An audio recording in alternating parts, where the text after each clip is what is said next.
Carvell, hey, can you hear me? What's going on? Good to see you. Just see you, bro. How you been? How you hanging in? I'm doing all right. Yeah, just had a morning full of like trying to work on some projects, so my work week will be crazy. Mm-hmm. I've been working way too much during a pandemic.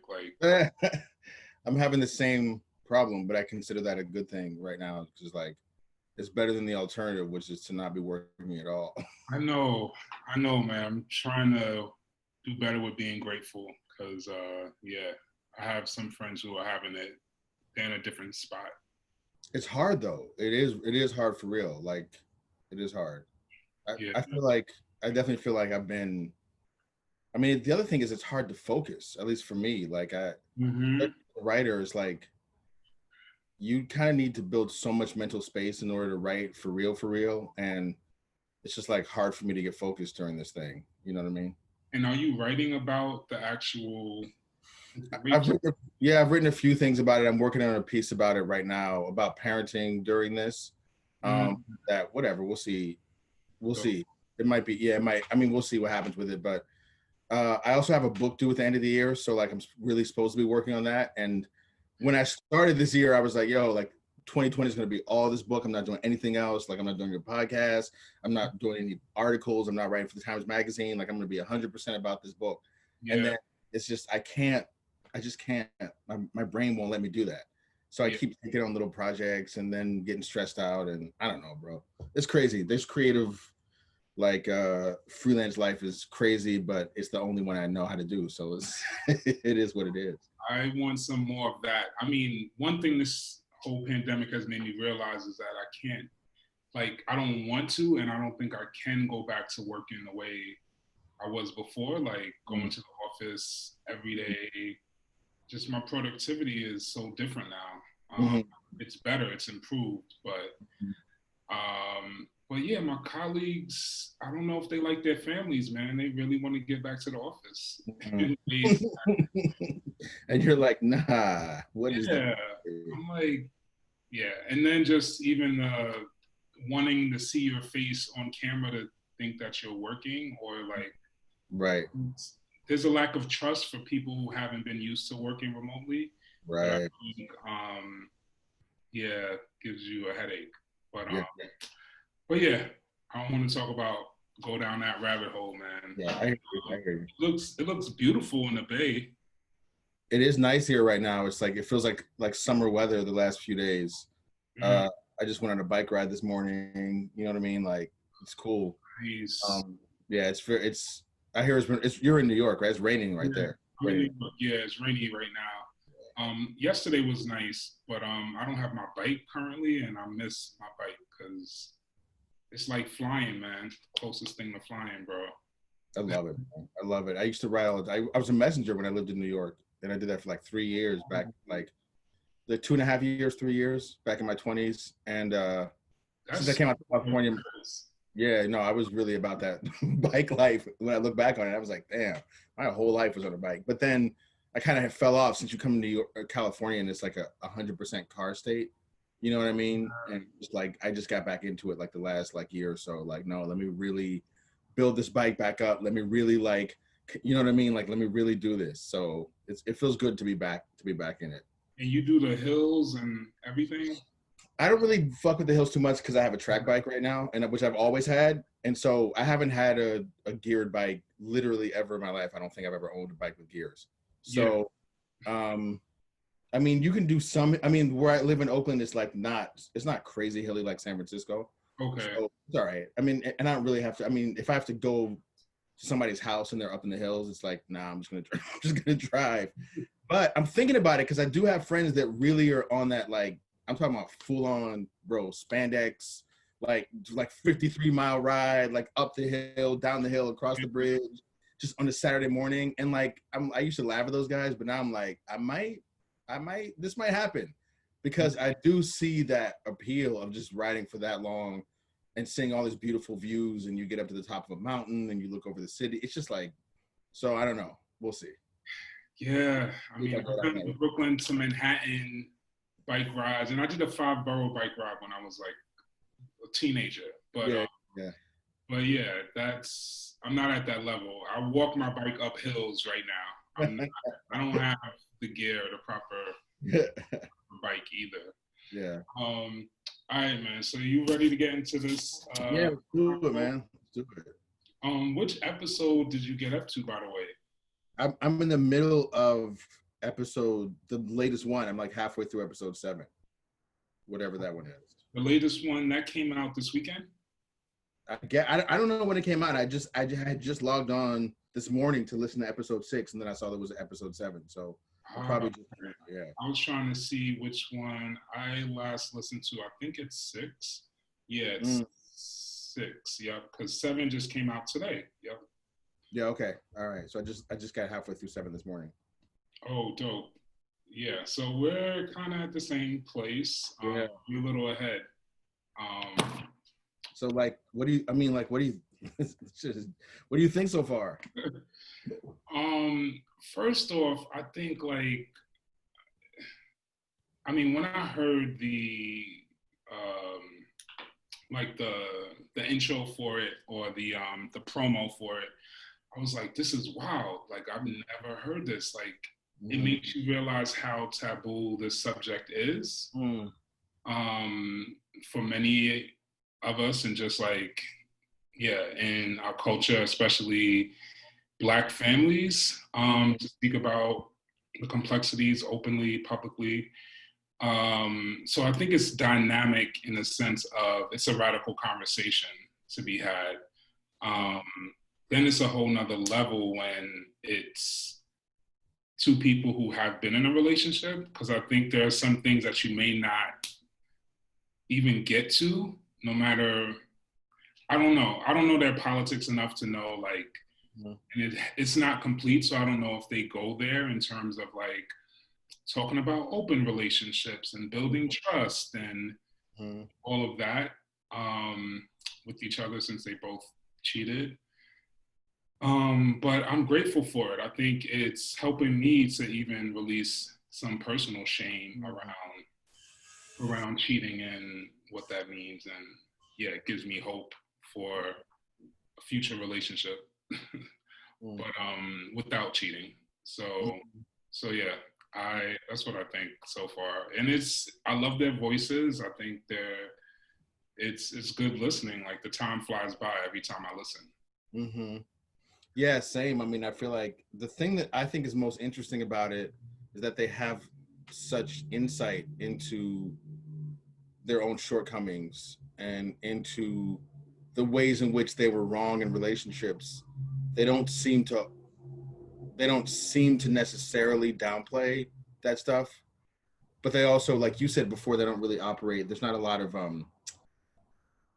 there's some acceptance. There's some acceptance of like the flaws in the way each of them have approached this. There's some like honest acceptance of where they were maybe in the wrong. I just like that. I like that vibe. I like that vibe of being able to like talk honestly about where we've gone wrong in the past without getting defensive, because I think that this defensiveness actually is more harmful because it keeps us from acknowledging the truth about what we did and who we hurt and how we might have hurt people. And so I really like that part about it. It is fun to listen to.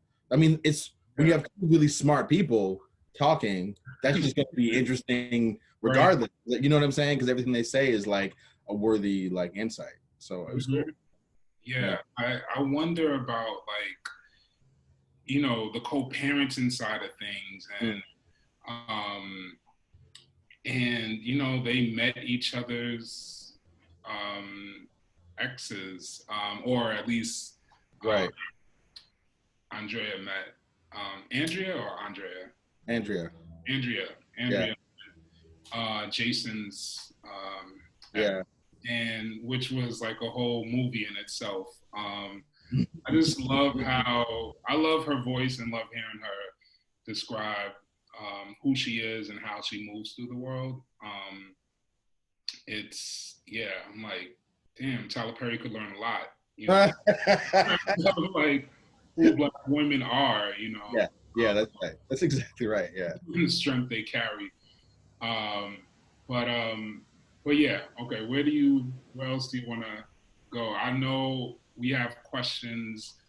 Um, I don't know if I can even tell you a song that I remember. I think to your point with intelligent Black people, I can't say I was surprised because I expect a range Sure.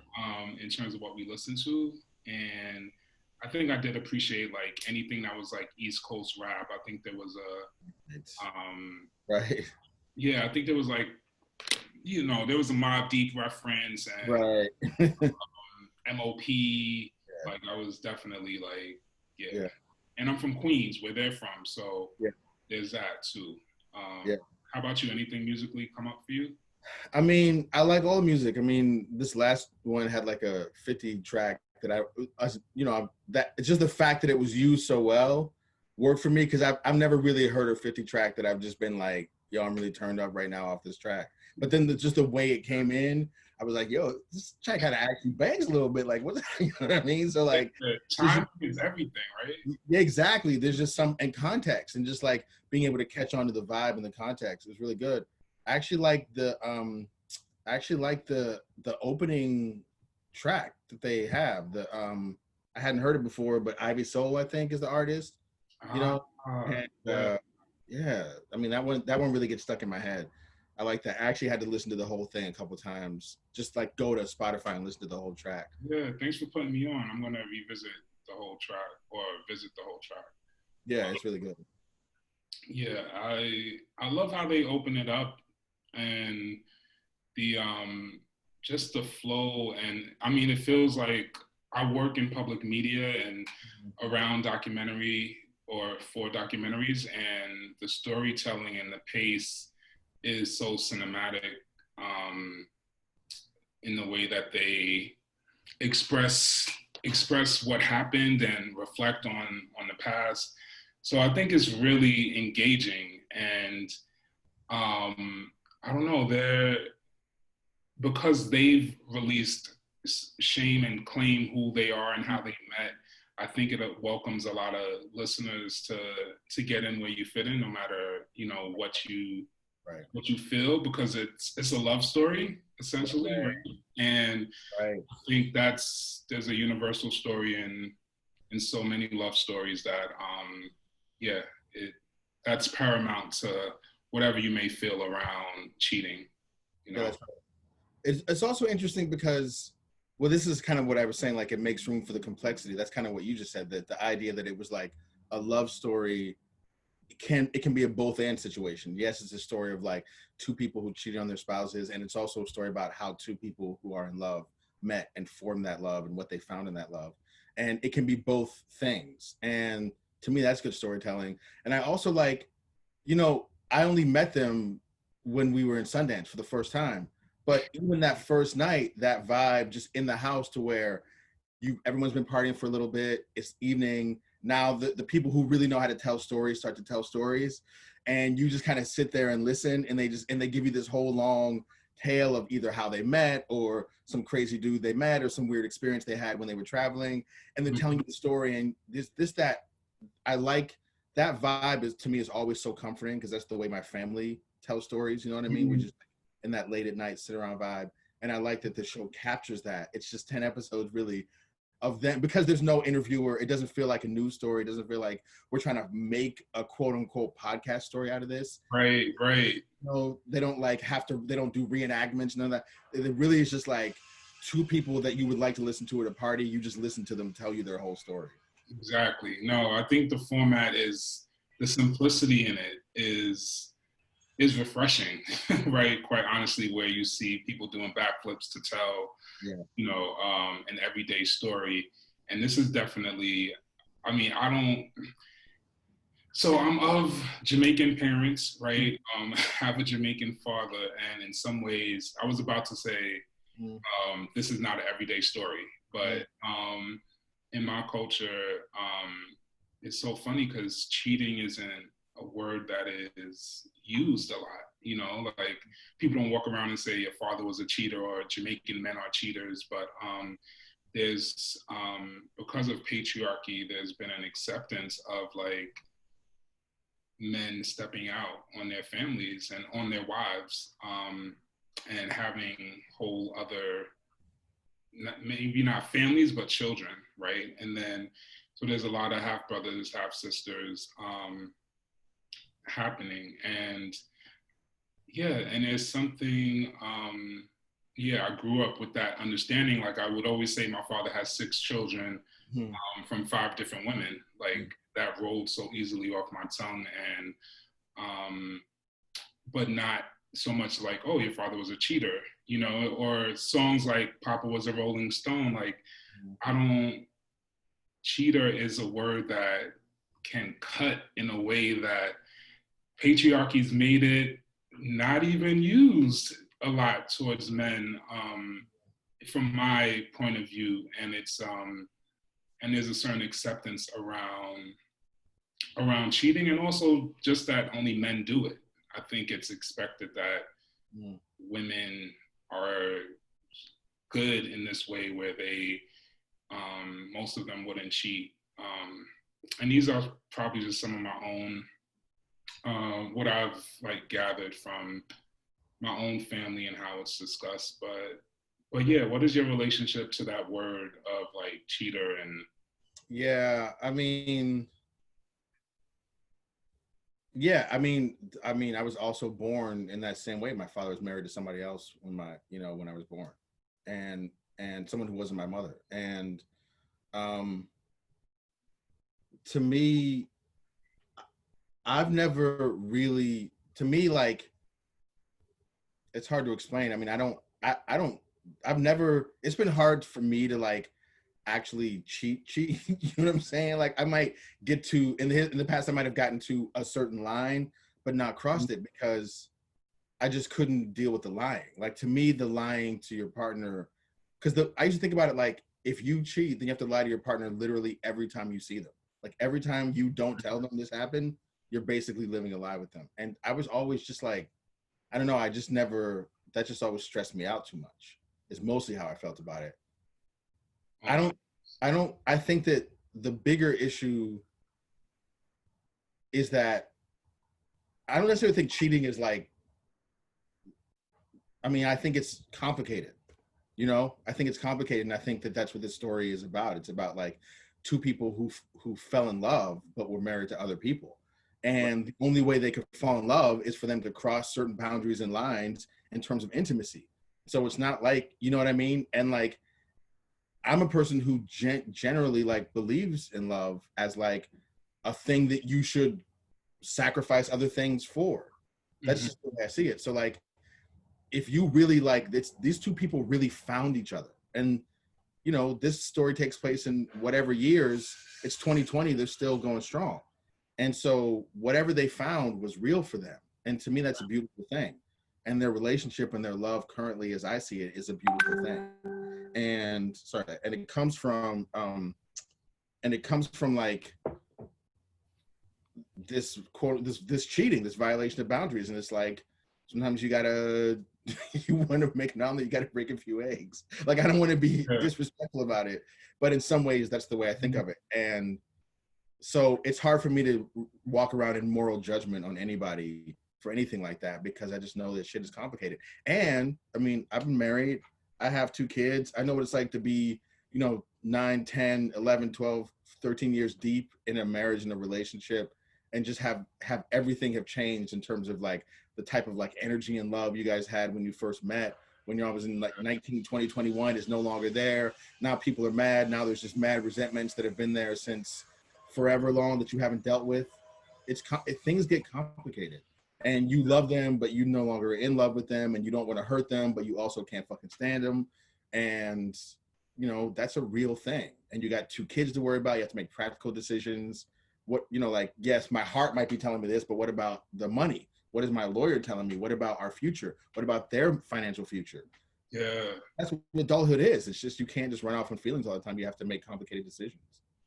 yeah, wow, yes, yes. I mean, I think, you know, like I'm the opposite in terms of, maybe not the opposite, but I'm different, where like I have I have cheated before, and at first it was me being in a relationship with a woman, my wife, and being attracted to men and feeling like, okay, I wouldn't be a cheater, but this is I Right. can't be honest. Also practicing Islam, and just felt so conflicted and like, okay, the devil got me yesterday, but I'm not gonna let like Shaitan get me tomorrow. Um and trying to wash it off, like literally like pray it away, cleanse it away. And at the time I was like in my 20s, I was trying to live up to being this good black man, which is a trap. Hold on one second.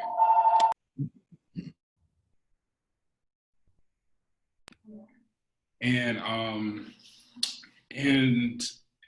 I think I also had 3 children in a 6.5 year marriage. So it was like life was just moving really fast. That's not an excuse. It was just like a lot was happening.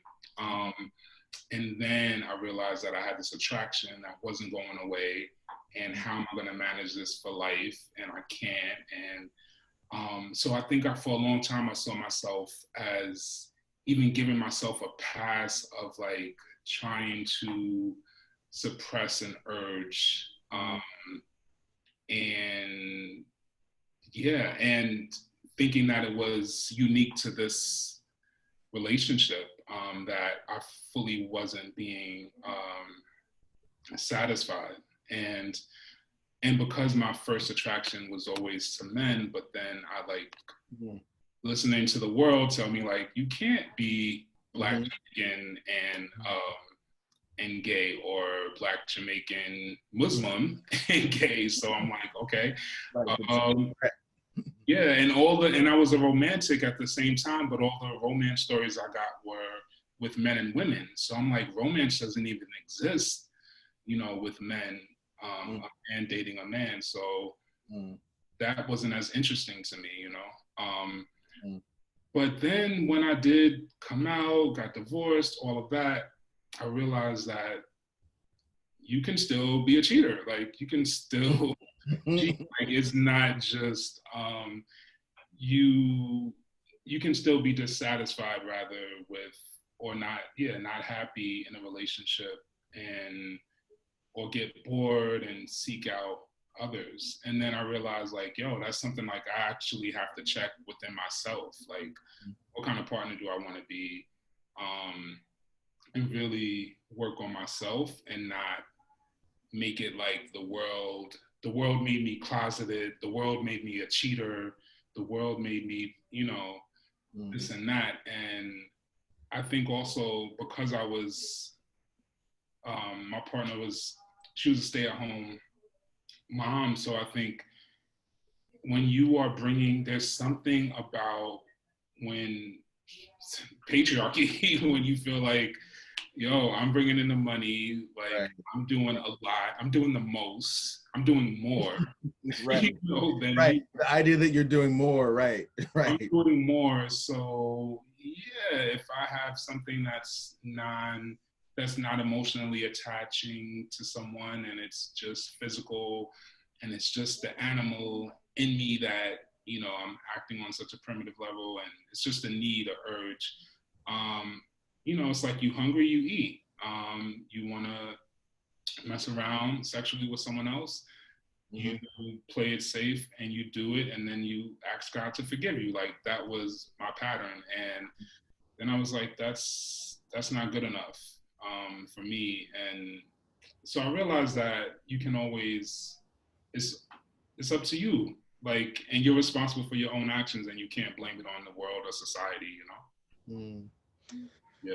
That must have been that must have been so hard for you to feel like you have to live so much of your life in secret. And I'm not tearing up. I put something on my face, like for real. I'm trying to be a disclaimer. No, I'm fine with crying, but yeah. actually burning because I don't know all I put on. But Sorry, go ahead. It must have been No, I'm just saying, like, it must have been, I don't know, just when you were talking about just being attracted to men, living under your cultural identity, religious identity, yeah, patriarchy, all at once, and then just like, I just imagine how difficult that was. I mean, I don't have to imagine it. I don't have the same set of things, but I know for me, my for me, my attraction to men was like there were more places where when I grew up where that was like okay and considered, like there was more space for me yeah, to just say, yeah, this is where I'm at. There wasn't really a lot of black men that I knew that I could connect with on that level to talk about that and have that connection. That felt isolating, and it took me longer to come out to my family than it took for me to come out to anyone, which I'm sure is a lot of people's stories. yeah, And even then I kind of did it like sideways. I kind of just like would start talking about it more publicly on social media, knowing that certain family members right. follow certain family members are going to tell pretty much everybody, and pretty soon everyone will know. But it's just like you know what I'm saying, like I didn't like make an announcement, I just let it be out. But yeah, I mean, yeah, you're right, that's so different than cheating, because the thing about it is the whole I believe you have to live in integrity with yourself. Right. And I find it hard. It's not like I haven't done it. I'm just saying I find it hard to live integrity with myself when I know that I am like living a lie in relationship to someone else.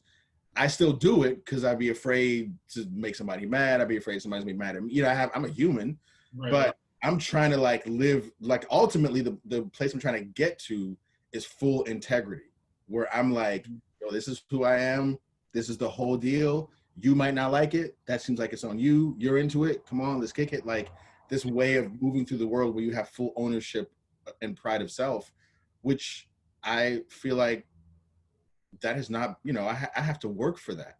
That's not my default setting. And I don't know that you can be black in America and have full ownership and pride of self just off the jump. You might have it out of the gate like day one, but they pretty much start coming for you day three, and they start working on you, and then you got to spend the rest of your life trying to get it back, And unlearn and undo. Yes. Exactly. No, I think, yeah, I agree. It's not easy being in integrity. And I think that's also why I've like chosen to be single for a long time, for, maybe like the last 8 years or so.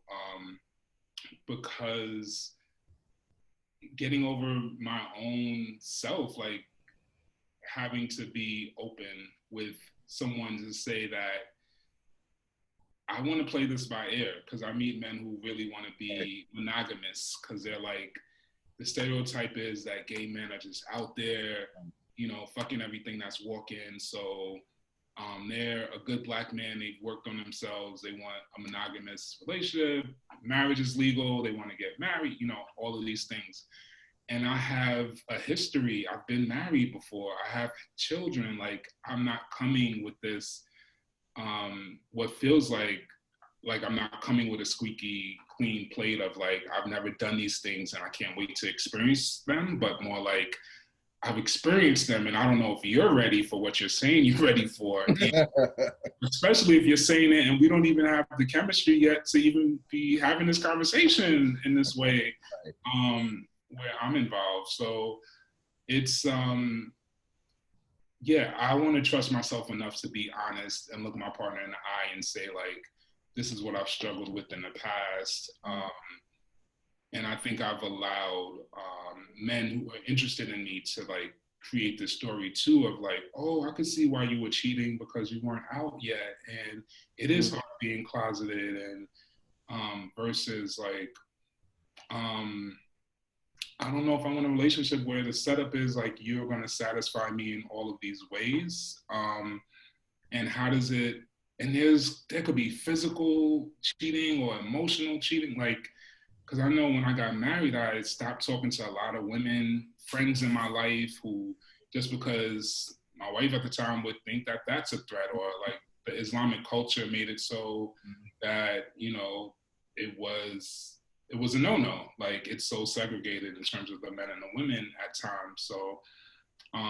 So yeah, I think I've read a book called Opening Up. Have you heard of that book? Mm-hmm.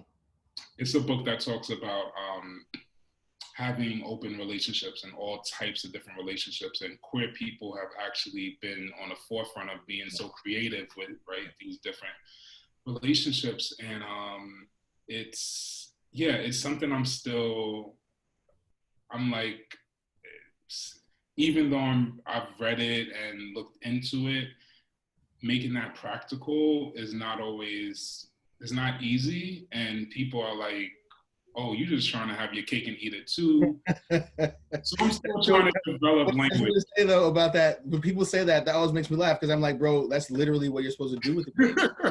Like, how is this a problem? We're supposed to just look at it. You know what I'm saying? Like, even that phrase doesn't make sense to me. But yeah, no, I hear you. Yeah.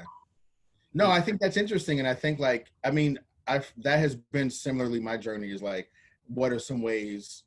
I mean, like all the complexities around open relationships, monogamy, how to be ethically non-monogamous, etc. But to me, most of that is driven by, like I said, you want to be in integrity. You recognize that the setup of hetero monogamy might be right for some. It might be right for a lot of people. There's nothing inherently wrong with it, right. But there's something to be questioned about the fact that it's the default setting for everybody. That feels to me like, now that might be tied to some like lingering patriarchy stuff woven into our social DNA and how we organize our relationships. And so, and out here in the Bay, people are a lot more like, you meet people like, I'm a relationship anarchist. I'm like, I don't even know what that is, but that's cool. You know what I mean? Like, so there's just a lot more like mobility out here around these topics, which I appreciate because it allows you to like just come in contact with more ideas. But to me, the main thing about it, and that's why I think that, you know, people who aren't there, they're not there, and they don't, you know, like, again, the idea you want to have your cake and eat it too. And I'm saying like, actually, that's literally what you're supposed to do. Why would you not? Yeah. And the key thing for me is that it has to be in integrity. Like, you have to be honestly, like, the rules monogamy doesn't make you more honest. It really doesn't. It doesn't. As a person who was married for 13 years and has watched a lot of people, you could turn on any television show, movie, sitcom, reality show, you know that monogamy doesn't make people more in integrity. It doesn't make people more honest. Doesn't make people more loving. People are cruel and dishonest in all these setups. And so I don't necessarily know that the monogamy is like the requirement. But when it's the default, go ahead. No, I was going to say, when it's the default, it can give you this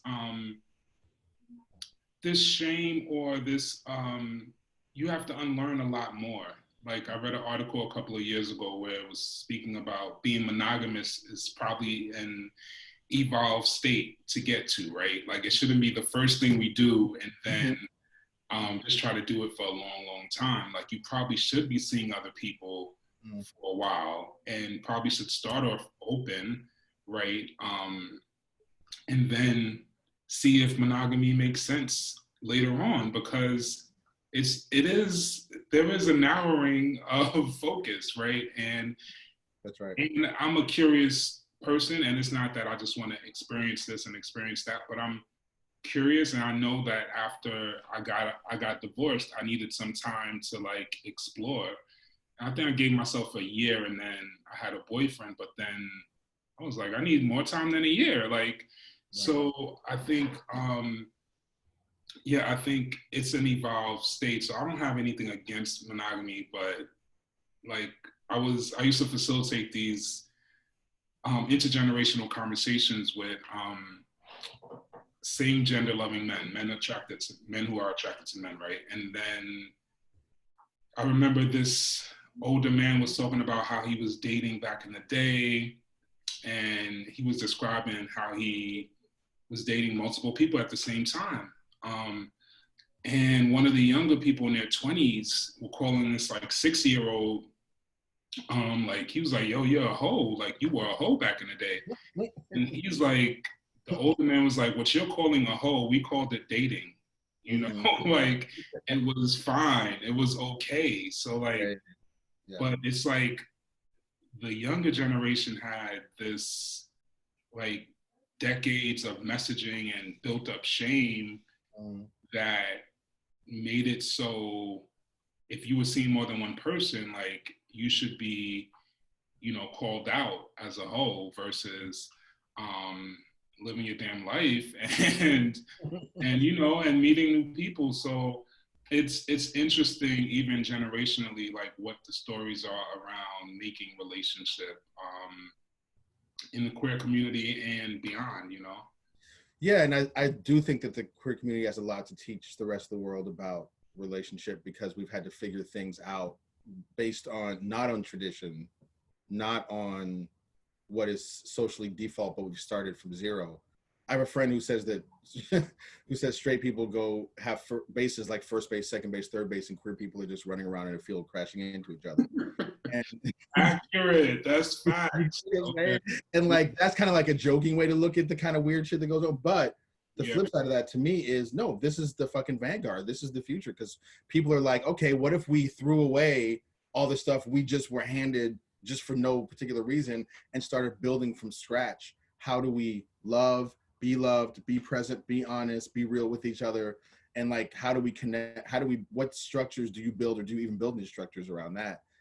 To me, that's interesting. And like, what I think is interesting about the podcast is how, like I said before, they're not using this language, but this is what they're talking about doing. There's a certain clarity, a North Star for them, which is like love and integrity is what I'm going for. Mm-hmm. And that means that it's going to cause, it means I'm going to have to disrupt all of these kind of social orders that my life handed me, this relationship with this person, this idea that I should be staying together in this way. I'm going to have to disrupt all that stuff, but I'm doing it because I can only be in integrity if I'm in a loving relationship with this person who has captured my heart. And I just think, and like, it's as a person who grew up in like remember they used to call them broken homes or whatever it's called. As a person who grew up around like single parents and divorce and all that stuff, Yeah. and as a person who has been through it, it's painful and everything. And like, and my heart goes out to the kids.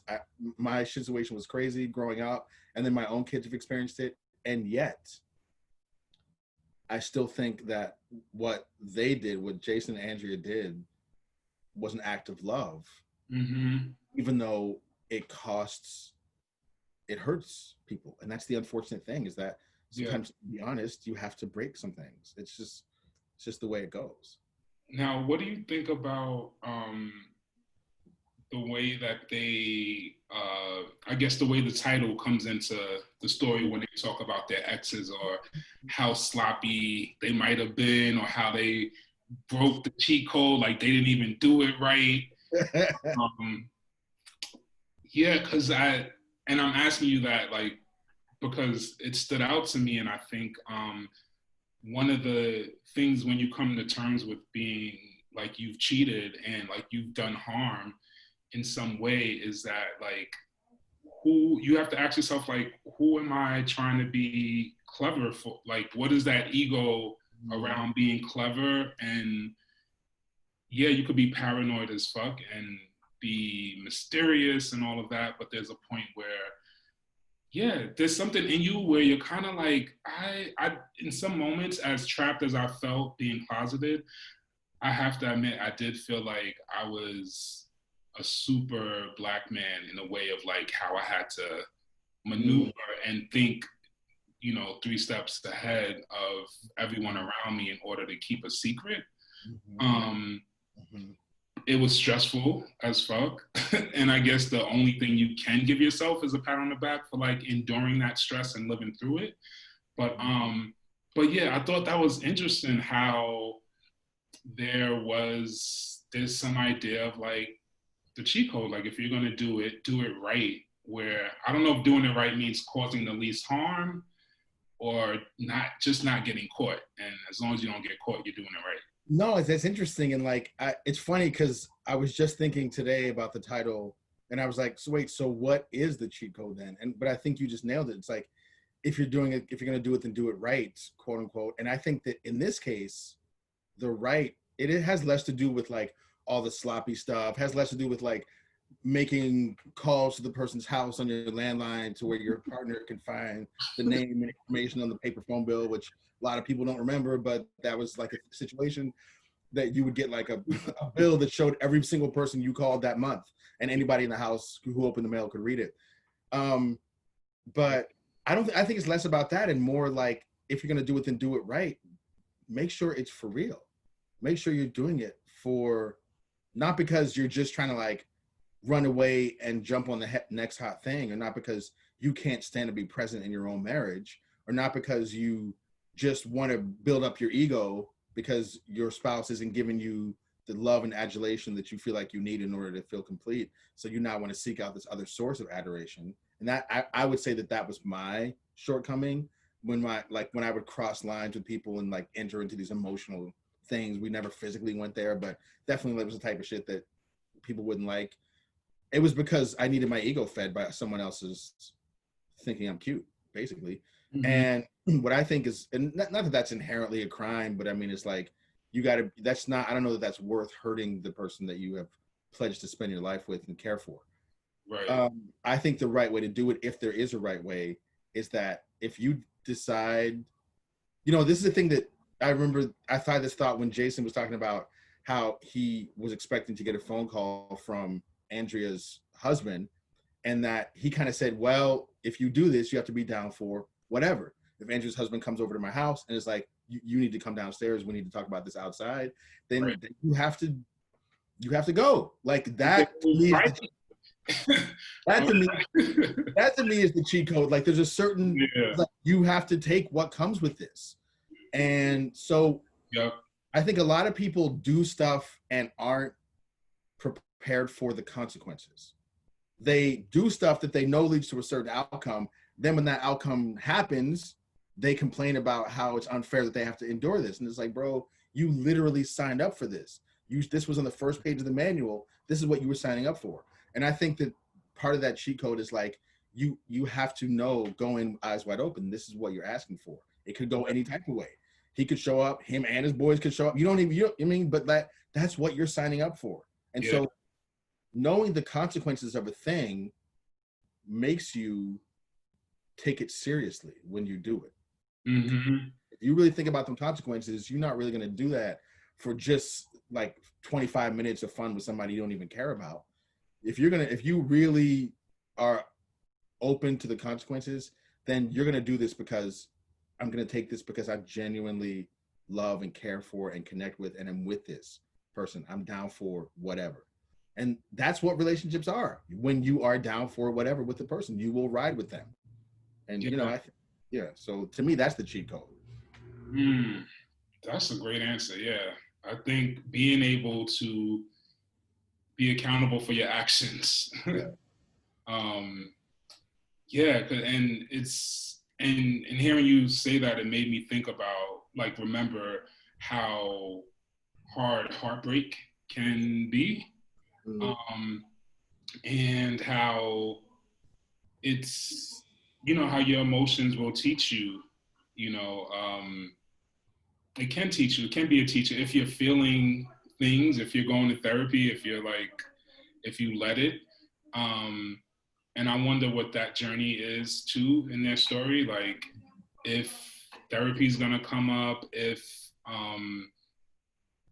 what does it look like to resolve things enough to build a healthy relationship? Because I'm sure that's a whole nother journey. Like love after the cheat code was executed. That's a long title, but what does it take? What does it take to transition into another relationship?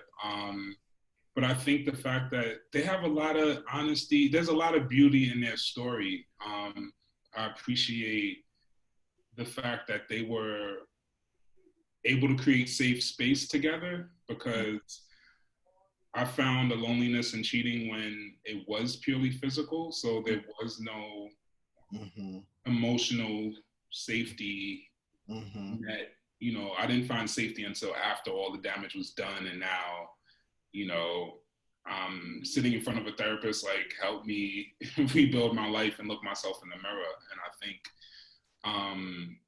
yeah, that togetherness that they have because of the way their situations mirrored each other, like, there's just a beauty in the togetherness, and there's some optimism that this person understands where I'm coming from, why I'm doing what I did.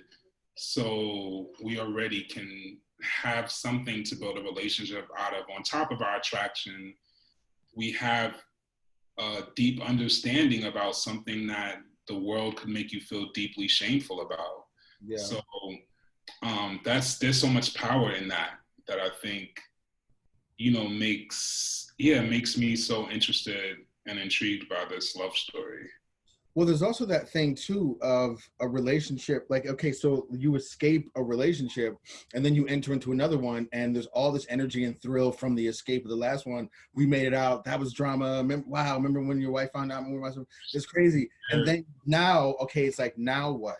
Guess what? You are now back in a relationship where they irritate you by the way they do this, and you irritate them, and y'all got to go through stuff. And it's like, you don't. So that's why I think, to go back to that cheat code question, if you're just trying to escape just for the thrill of escape, you're in for a rude awakening when you realize you are now in a relationship where with another person, where you are intertwined with their emotions, their history, their traumas, their past, and they with you.